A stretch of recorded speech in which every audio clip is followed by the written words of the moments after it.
My dear story listeners, do you know about the birth of Parvati? Tarka was a powerful and ambitious asura and a devotee of Lord Brahma. One day, he began a severe penance for Brahma, living on a mountain for a long period of time. Pleased with Tarka's devotion, the creator appeared before him. Oh, my lord, Tarka cried. My life's purpose has been fulfilled now that I have felt your presence. Brahma smiled. Tell me what your heart desires. I want to live forever, replied Tarka. My dearest devotee, you know that such a boon is not possible.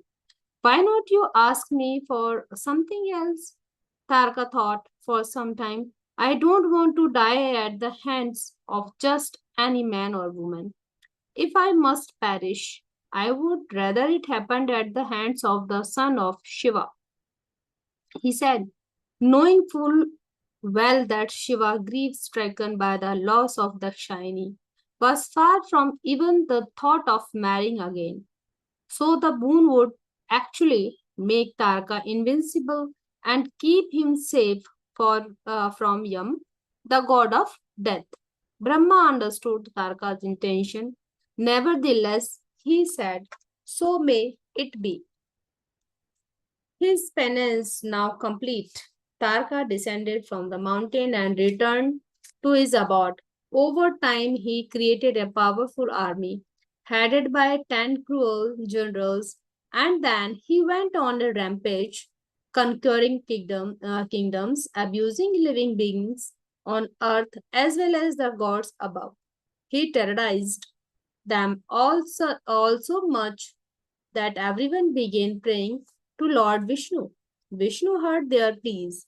Shiva and Parvati's son will be the cause of Tarka's doom, he declared. Himbat or Parvatraj, the king of Himalayas, had a wife named Menka. The queen really wanted a daughter who would grow up to become Shiva's consort. When Menka heard about Dakshayani, she instinctively knew that Shiva's wife would be reborn as her daughter. She thus decided to go into deep meditation, convinced that destiny would soon take its course. Manka gave birth to a beautiful baby girl, whom she named Uma. As Uma was the daughter of Parvatraj, she was also known as Parvati or Himani from her father's other name Himavat or Girija, meaning the daughter of the king of mountains, or Shalja, meaning the daughter of the mountains. Parvati was a charming child and unusually devoted to Shiva right from her birth. Even as an adult, she was always found either praying to Shiva or just talking about him. News of her beauty and intelligence spread far and wide. Though suitors came in hordes with the hope of winning her heart, Parvati could only think of Shiva and refused to entertain the idea of marrying anyone else. The Devas were watching all this with great interest. They eagerly awaited the arrival of Parvati and Shiva's son, the harbinger of Tarka's death. Shiva, on the other hand, deep in meditation atop the cold mountain Kailash, remained, remained unaware of what was going on. Much to the concern of her parents, a determined Parvati made the arduous journey to Kailash and began serving Shiva. She took care of his surroundings, brought him fruits, and made garlands for him every day. She wanted to be there the moment he opened his eyes so they could marry as soon as possible. The god sighed with relief and hoped that Shiva would soon awaken from his penance. Days, months, and years passed, but Shiva showed no sign of emerging from his meditation. If he did not open his eyes, he would never see Parvati, which meant that he wouldn't marry her or have a son.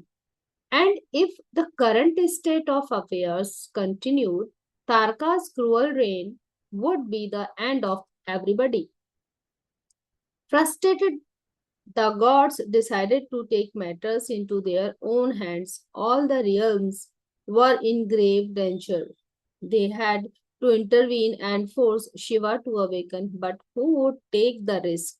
No one dared offer to be the one to disturb Shiva's penance and become the target of his infamous temple.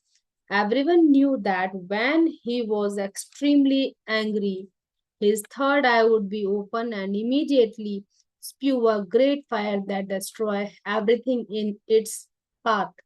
And yet the task needed to be done. The gods decided to approach the diplomatic Lord Vishnu and beseech him to find a way to guarantee Shiva and Parvati's marriage. All right, let's see how things turn out, Vishnu said, a mysterious smile. This is the story. So thank you. Thank you so much for listening.